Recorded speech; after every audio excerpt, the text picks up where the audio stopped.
let's get it. Okay, so welcome everyone. I'm super happy to be the host of this SusTalk. I think it's the first time I'm doing that, and gives me great happiness to do this on behalf of Sus Mafia. We have a wonderful guest with us who I've been working with some time through the Sus Mafia, and who's really one of the most mm, like he's like a really practical doer who is a lot of fun to work with, always thinks different, and always brings a lot to the work engagements. So let me describe him. So we have Anveshi here. Anveshi is the founder CEO of AtQuest, which is a company which SusMafia is partnering with for the Corporado program. And he describes himself as unconventionally practical, looking forward to the day when he can make himself and his company redundant, when sustainability becomes people-owned, people-centric, and people-driven. And until that happens, he wants to work on behavior change at an institutional and individual level, which is a challenging problem. So about the SusTalk, it's really, we're going to be talking about the kinds of concepts and principles which AtQuest applies to do what they do, including towards corporate sustainability, which is the major focus of the Sustainability Mafia. So, Anveshi, I won't take any more of your time. I just extend a very warm welcome on behalf of the community and everybody here. And like everyone else, I'm thrilled to have you here, and can't wait to see what you have to say.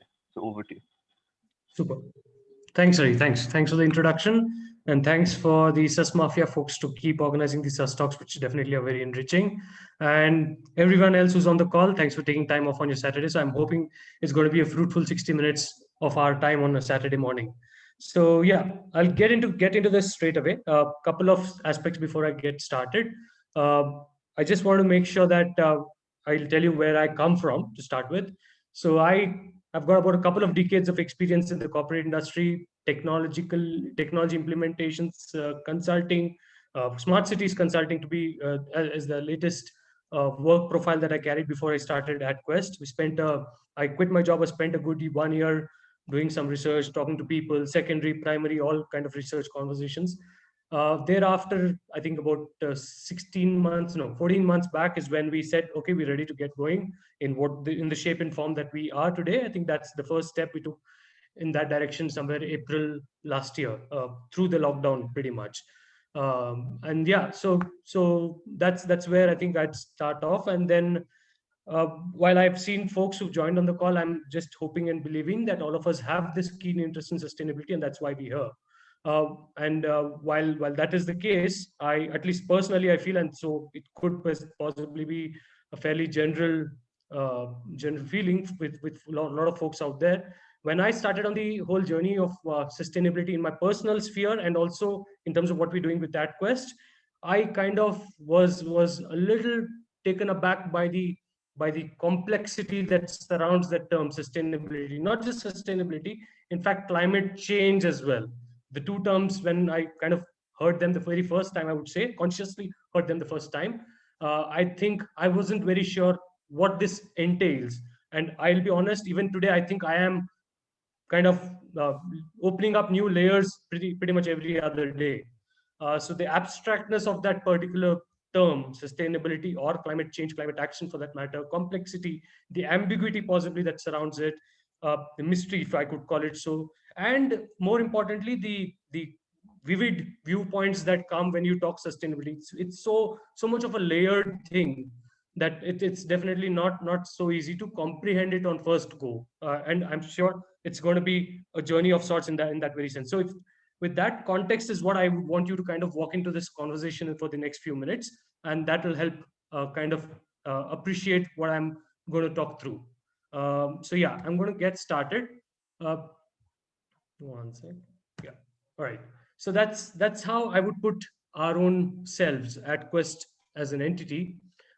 Social enterprise, a tech-enabled social enterprise at that, with the purpose of driving what we call behavioral change. And by that, we definitely mean behavioral change individually and behavioral change as an institution, whether you call it an institution as a corporate institution, an educational one, or what we also consider as a residential setup or society of sorts as an institution.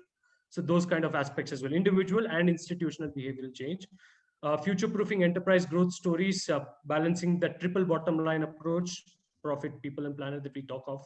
So that's important with all the work we do.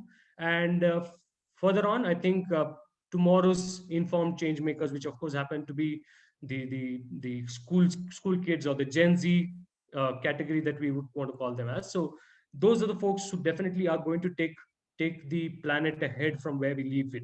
And unfortunately, let's be honest, we're not leaving it in a good state at this point. So yes, so they definitely have to be a lot more informed, and that's another focus of our work. How do we go about it? We kind of identify various user experiences that will drive it, and that's one of the conversations, one of the aspects that I'll cover during the conversation.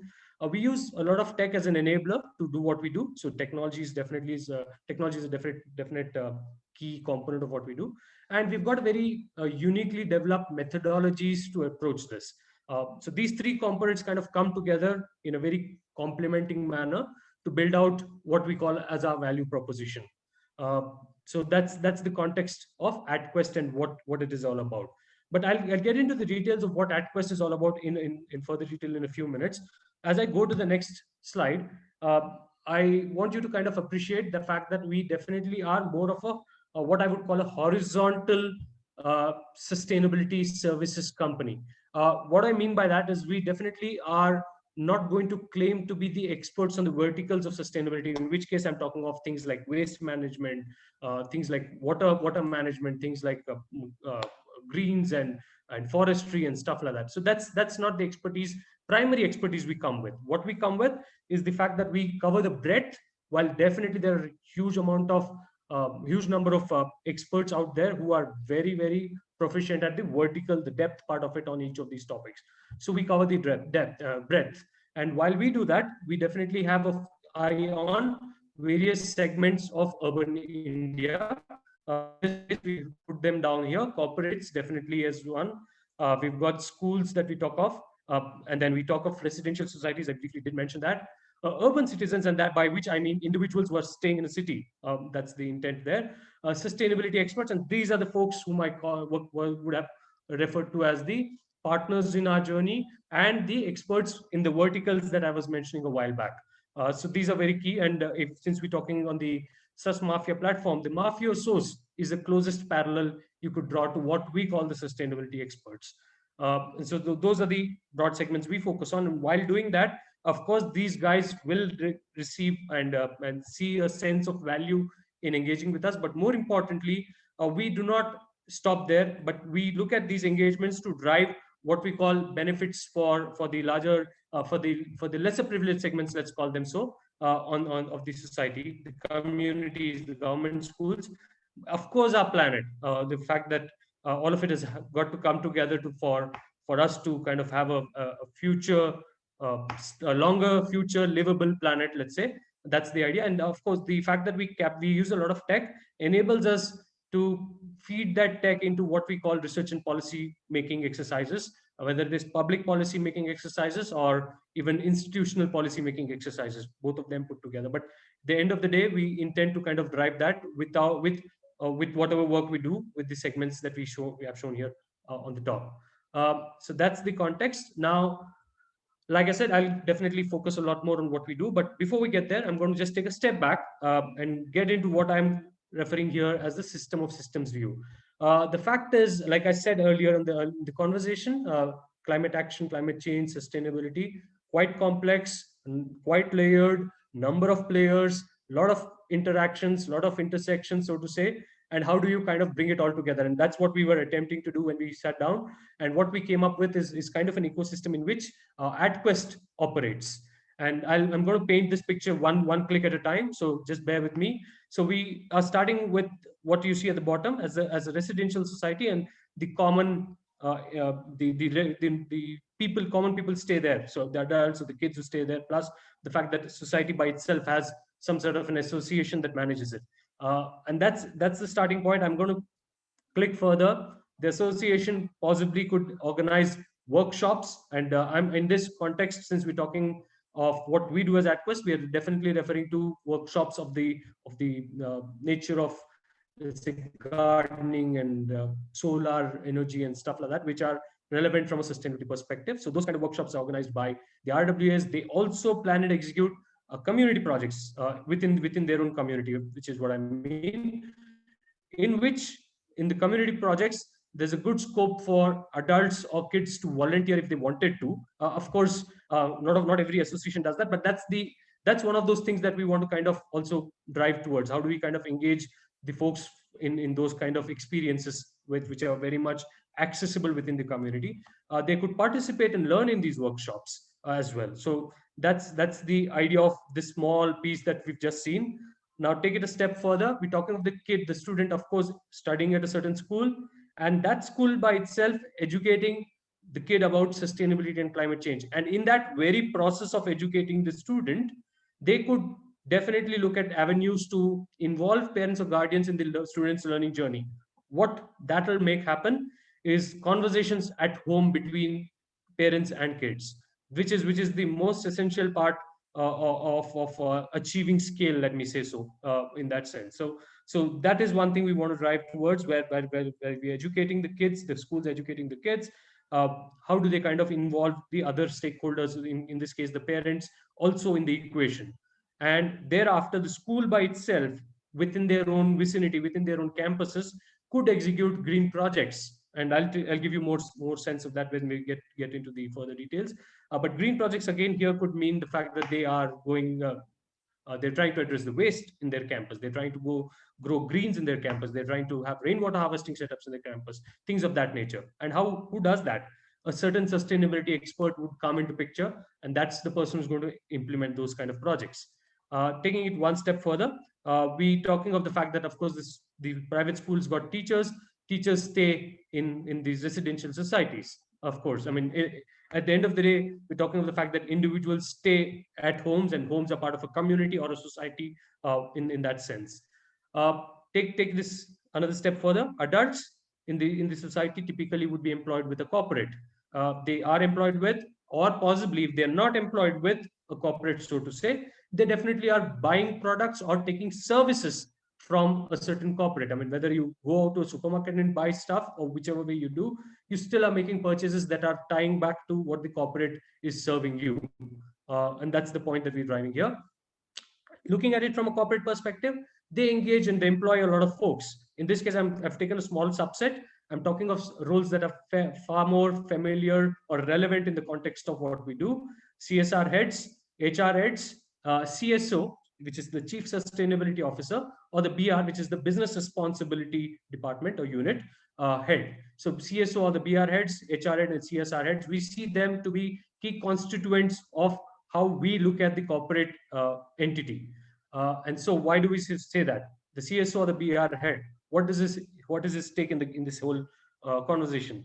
He would make sure that he engages with stakeholders across value chain, by which I mean the way the corporate goes about doing their procurement, their suppliers and distributors, choices they make when they decide who their suppliers or distributors are, the choices they make when they decide on the kind of projects they want to implement. These are supposed to be at the end of the day, because it's a corporate implementing it, they would typically look at them being carbon reduction projects if it was the CSO who's looking at it. Of course, the same project's implementation when it comes to the other side, but since it's the CSO, is going to definitely look at carbon reduction engagements of the projects. So those green projects are implemented by the corporate through the CSO's office. The CSO himself would make sure that the employees who are part of the organization are getting an opportunity to appreciate the aspect of sustainability. The CSO, that's the reason he's that office. He's got to make sure that the stakeholder, the internal stakeholders who are the employees are on the same page as the organization itself. So the awareness building happens through different workshops on sustainability. Now, while that is happening, who's doing the green projects and workshops? Yet again, we're bringing in the fact that the sustainability expert will come into picture. Maybe the same guy who did work projects for the school year, maybe a different guy, because here when you talk of corporates, you're talking of it more from a carbon emission perspective. You're talking of being a very climate science centric. So could be the same person, could be a different guy, but at the end of the day, we still need an expert to do it.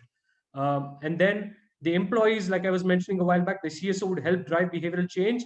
And in that process of him intending to drive behavioral change, he's going to seek services or the help of the HR head who will engage the employees in that conversation. And then the CSR department. The CSR department, of course, has its eye on social impact. What are we doing from a community perspective? So they engage with the community to benefit them from whatever CSR funding and engagements they are driving. Those CSR engagements that are done with the community, of course, benefit the stakeholders of the community, who would be the adults or kids there, school teachers, student who's going to a government school, etc. Not to mention the fact that this government school entity that have we popped up here also starts educating the kids, and the fact that they employ the government school, and taking it and the fact that the private school entity could also now start supporting a certain government school. And we've got a way to kind of do that. We run what we call a one-for-one program, which I'll get to later, but that's the idea of engaging a private school entity with the government school entity out here.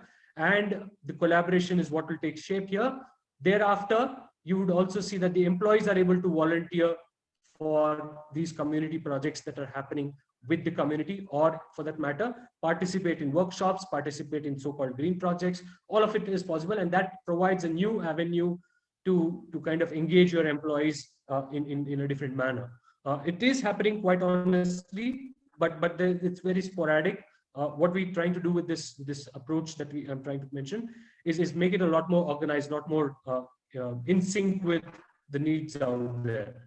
That's the idea of the ecosystem. So it's a complex picture, quite honestly, but that's what an ecosystem or a system of systems would have looked like. It couldn't have been simpler than this, quite honestly. Now, if that is the entire ecosystem, if you were to kind of look at it from a corporate centric view, so just the system of the corporates itself. So that's the subsystem, I would call, of how the corporate would look at the various constituents that they interact with. So that's what's highlighted here. If it was to be looked at from a different perspective, in this case, the schools, the constituents change themselves. Of course, there could be a few overlaps, but that's the idea of how you would look at the system from a school's perspective. And of course, the residential societies is another mix, which has got a different set of constituents. You would observe that the sustainability experts are pretty much omnipresent across. So you cannot say the sustainability in any context is the way we have kind of concluded out of this particular exercise that we did. So the sustainability experts are definitely are pretty much an essential aspect of every system within the system of systems that we're talking. So that's the context. So if you kind of see the elements out there, the complexity out there, how do we kind of make it simpler? Because that's what our tagline is supposed to mean. I mean, sustainability simplified. If that's what we're saying we are, and we kind of are still talking about the fact that it is that complex an ecosystem, how do we kind of make it happen? And that's where we have got what we call our two verticals. We've got something called the AtQuest Care vertical and something called the AtQuest Life vertical. With AtQuest Care, we focus on institutional efforts, focus on as climate care, which is where, of course, climate strategies, climate action strategies come into picture, and strategic engagement. So these are conversations that will have to happen at a CXO level for us to kind of bring it down to a larger section of the organization, through which is of course the employees in the organization, and for that matter the external stakeholders as well, the suppliers, the regulators, the investors, and who not, right? All of those. So that's why we kind of bring them all together. Institutional efforts, climate care, and strategic engagements under this brand called the AtQuest Care brand. Then there is the AtQuest Life, which is more about how one goes about leading their daily life. So green lifestyle is a key aspect of the AtQuest Life brand.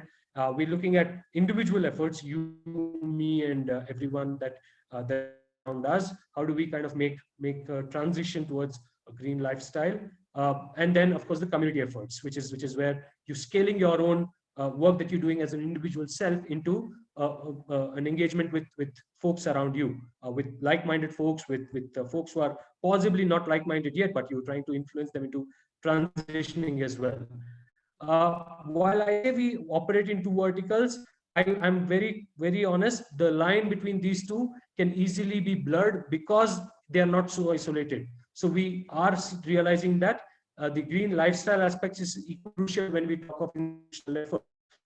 The CXOs that we spoken to, they've mentioned that while we could do all we want to do from a strategic perspective, we are kind of losing the game if our employees aren't on board, aren't appreciative, aren't having a sense of connect with what we are doing as a corporate sustainability initiative. So that's why I mentioned that the lines are blurred. In fact, one of each of these aspects that we talk of here could positively influence the other. To the contrary, of course, if not done right, it could also have a negative influence. So the same brands, in terms of the segments that I was mentioning earlier, we focus on corporate, schools, and sustainability experts when we talk of care. And then we talk of urban citizens and residential societies when we talk of AtQuest Life. So the two segments have their distinct segment focus. Wherever required, of course, there's the interplay between the two brands that happen, two verticals that happen. And yeah, we kind of deal with it on a case-to-case basis. But quite honestly, it is bound to happen. While that is the approach, that was the complex ecosystem and the segments that we focused on the brands. How do we kind of try to make it consistent when we engage with these stakeholders, the segments that I was talking about? So we keep it very simple. We take a 4-step approach: learn, act, achieve, and celebrate. Irrespective of the segment, whether it's a corporate institution, whether it's an individual, whether it's a school, whether it is a kid who's a Gen Z, whether it's a millennial, whoever it is, we take a simple approach, which is learn, act, achieve, and celebrate. So I think in that sense, learn, act, achieve, then it's very obvious, self-explanatory in terms of the words that they are. We are trying to start at a point where we're building a lot of awareness, driving a lot of education on topics that are tough to digest in a far more simplistic manner. That's what we do. Once we have driven that sort of an awareness, how do we get them to start doing things that they can do in their capacities? Again, individual capacity or institutional. Having done what they did, how do you give them a sense of achievement with very visual dashboards and visual numbers that would kind of give them a sense of accomplishment? And then thereafter, for the fact that they've achieved, how do we kind of get them to celebrate their accomplishments in the way that they would probably love doing? So that's the process. And of course, this is not a linear process. I think it's definitely iterative, because once you get there, there's still so much more. Like I said, even today, there's so many more layers that are yet to be peeled off. So there will always be going back to a learn from here. So there's that cyclic aspect to it. So that's the simplistic view of how we kind of drive the approach: learn, act, achieve, and celebrate. And if that was the approach, and we were to look at one of the ways that we drive it, we're talking of gamification and dashboarding here. I'm assuming folks on the call are fairly familiar with the terms, but if we are not, I'm quickly going to spend a minute on this. Gamification is the idea of bringing in a game-like experience into what would typically be a non-game-like area.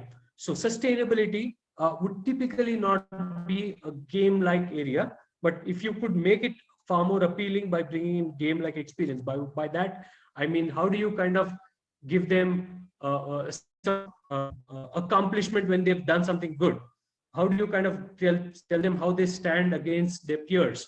How do you kind of give them a sort of gratification with a badge or something where they kind of take pride in doing that again and again, probably come back and do it again if they wanted to?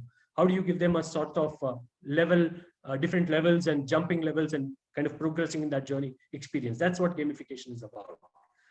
Dashboarding is all the fact is, when we have a lot of data, it is an incentive, but then it's only an incentive when you put it across to the audience in the right manner. So the dashboarding aspect is making sure that with all the data that we would have access to with the work that we do across segments, how do you kind of put it across in a manner that becomes easy to consume, easy to identify what one would call insights from the data, and possibly use it for a progression or improvement from where you are today to where you intend to be in the coming days. So that's the idea of those two things. So gamification and dashboarding. So I'm going to give you a walkthrough of this tool that we call the Green Compass. I'm switching screens quickly. Yeah.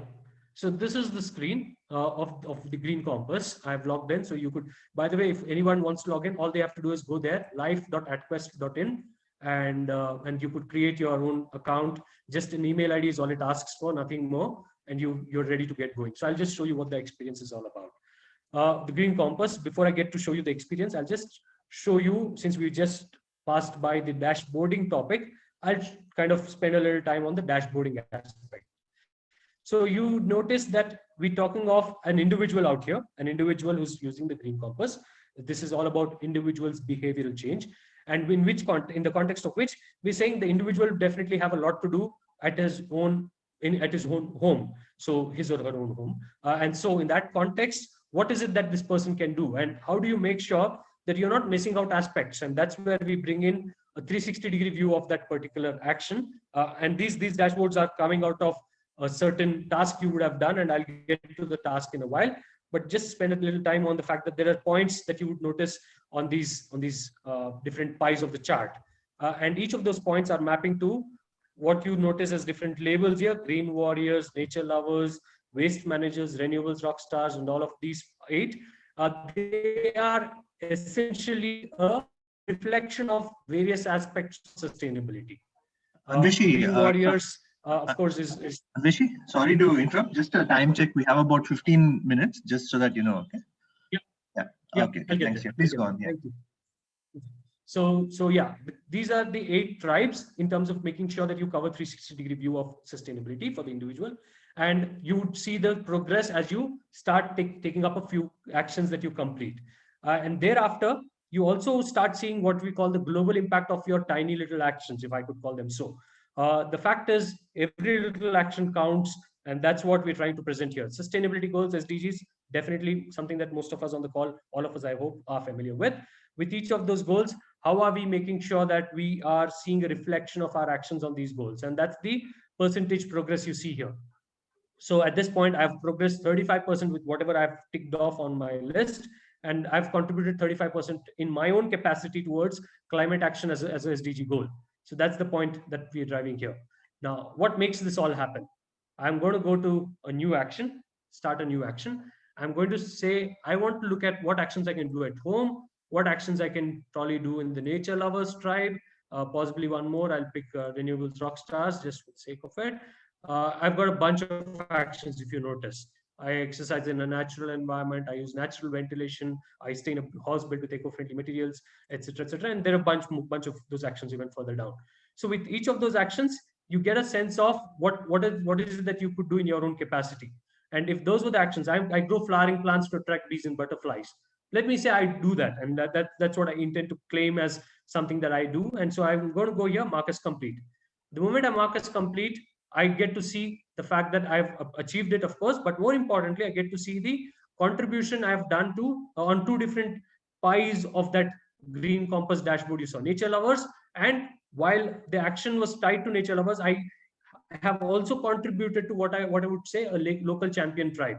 So nature lover tribe and a local champion tribe, on both those axes, I have earned myself some points. And in the same process, I have progressed or contributed progressively to a couple of SDGs. Goal number 13, which is climate action. Goal number 15, which is life on land.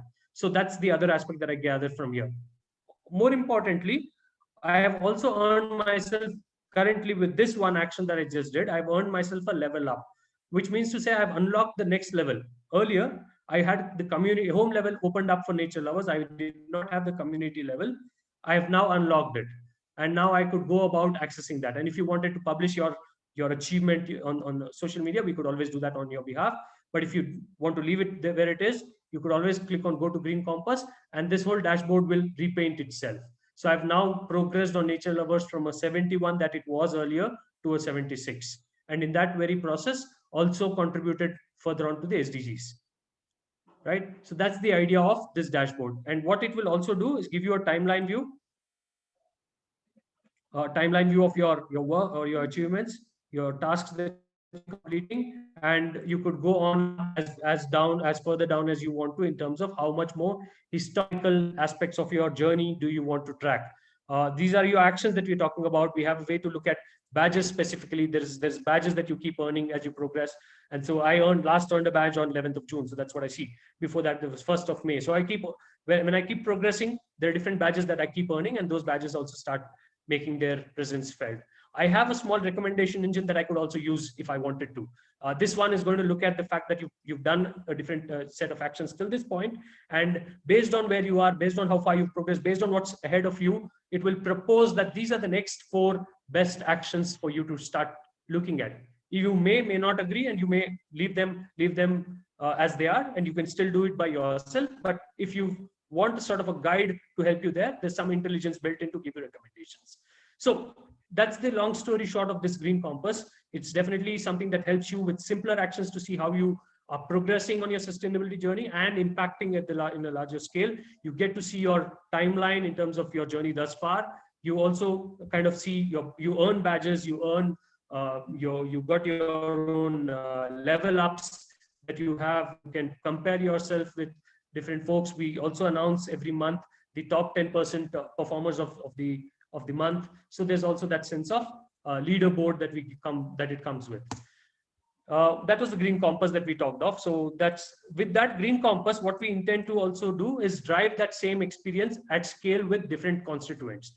I'm leaving this slide on the screen for you to read through. There's a lot of data in there, but what I'm going to definitely focus on is this column out here. So the fact is, each of these green compass variants, like I would call them, are focusing on individual behavior or institutional behavioral change. The user profile for each of them differs: adults, school students, CXOs, or school management. The usage experience, what are we talking about? When you talk of typically, when you're talking of the individual behavior, you're talking of helping them progress on a journey. That's the intent. When you talk of the institutional behavioral change, you're trying to help them baseline themselves and decide the direction they want to take from there on to get to where they want to. Sample actions. This is just to give you a sense of the kind of actions that will be there, where you could say, I have done it, I want to mark as complete. The kind of impact areas, like in the green compass, you saw home, community, and city, those 3 circles there. When you go to a different segment, these change because, of course, the context is very different. For student, it's home, school, and outdoors. For the corporate, it is about the emissions category, the scope 1 emissions, scope 2 emissions, and scope 3 emissions. Those are the emission categories that are recognized industry-wide. And then when it comes to schools, we're talking of infrastructure, the school campus, the educational aspects, the operational aspects of a school in those 3 spheres. Impact alignment, we saw how it aligns with SDGs when it comes to the green compass. But as you progress into the institutional side, you would see that it aligns, the alignment is also ensured with what are called the industry recognized frameworks for carbon emissions and climate science. So that's the idea, but all of them typically would have the same kind of a UX in terms of how you would use the tool. Now I'm going to spend a little more time on another aspect. I mentioned upfront in the conversation that we are all about tech, user experiences, and some distinctive methods that we've come out with. This is one of them. We call it the climate care maturity model. The context to this one is that we know that the decade ahead, the 10 years from here till 2030, are super crucial to address the climate crisis that we are in. And so we're calling it the decisive decade. This is the whole progression of the industry in the general sense over the last 4 decades. It started the tech decade somewhere in 1990s to 2000s. The data decade with the data crunching became a big element of how industries look at themselves. Then came the customer centricity, which is where the frictionless experiences, the likes of Ubers and Swiggies, made their presence felt. It was all at the click of a button and everything was pretty much handy. The time has come for what is called the decisive decade, wherein the resilience and responsibility balance is becoming a lot more crucial. So the reason I call it the decisive decade is because it's what is essentially a final shot at addressing and mitigating climate change from a corporate sustainability perspective. Definitely, this is the decade to look at. I mean, you could not wait for any more time from a corporate sustainability perspective. Impact of efforts that have been taken up from a corporate sector have been far more sporadic, far more isolated, and so we've got to see how we bring it all together. Boardrooms, when there is externalities that are hitting them, the boardrooms, these leadership teams of the organizations are kind of debating, discussing about how to cushion themselves from these externalities, cushion themselves from the crisis situations that they are being faced with. So that's the context. And with that context, what we said is that with that context plus the fact that we talked of something called the systems thinking approach, there's various angles with which we could approach the conversation on corporate sustainability. Differentiated reputation, which is essentially where you're saying you want to set yourself apart as a corporate. That's a value statement that you may be looking at. You could look at strategy and governance and how you make sure that sustainability becomes embedded in your strategy. Employee engagement, how do you make sure that your new age workforce, the millennials, or in fact, prominently the Gen Z workforce, I would say, who look at responsible corporates as a key aspect of their longevity to work with them. How do you kind of drive that kind of employee engagement? How do you kind of come across as not just a do-gooder, doing good, but also as a responsible do-gooder? So you don't have an oversight on climate impacts while you're doing good. Efficient operations, how do you make sure you're running your own operations efficiently? Investor attractiveness, because you would have brought down a lot of risks that you would have otherwise been hit with from a climate change perspective. And finally, I think it's stakeholder engagement. So how do you engage different stakeholders in your journey? If these are the different statements, all of it is being summed together and brought together for you in a 5-step journey. We start with something that is as simple as being responsible in the work that you are currently doing. Nothing new to be done. Do something that you are already doing, but do it in a responsible manner. You up that with bringing in your own commitment internally in the organization by driving a climate science related conversation within your own ops. Then you take it further up with your value chain, your supply chain, your suppliers, and your consumption side of things. Advocate it to them. You become a lot more resilient by kind of addressing climate risks and identifying opportunities arising out of these climate crisis situations. Influencing the industry as a whole would be the nirvana state, if I could call it so, from a corporate sustainability perspective. The reason we call this a climate care maturity model and we call it contextual in the Indian context is because unfortunately we are definitely at the very beginning of our journey on corporate sustainability in India. And so we want to make sure that the baby steps that we take are still thought through, they are modular yet progressive. So that's the idea of making that 5-step journey happen. And while that 5-step journey happens, there's a constant eye on the stakeholders that are impacted and the scale at which that grows, and the outcomes that are achieved and the scale at which that grows, of course, being reflected with a lot of data capture that will keep happening as we progress further and further.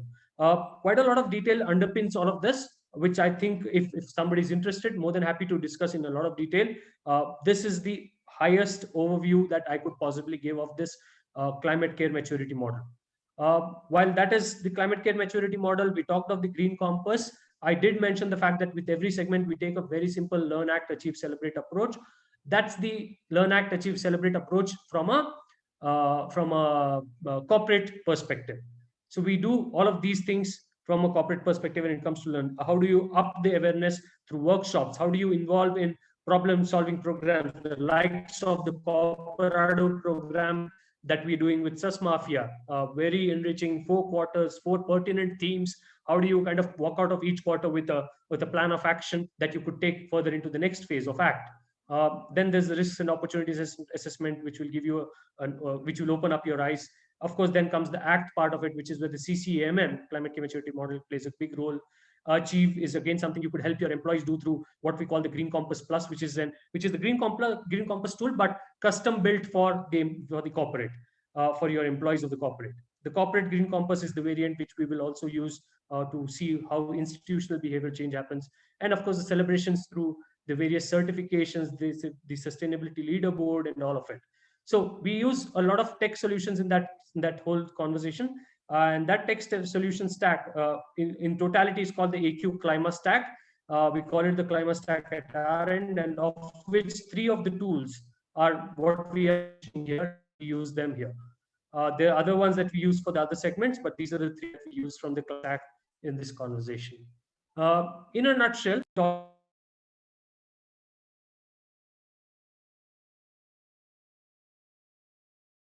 Anveshi, you're on mute. You're on mute, Anveshi. Right. Thank you.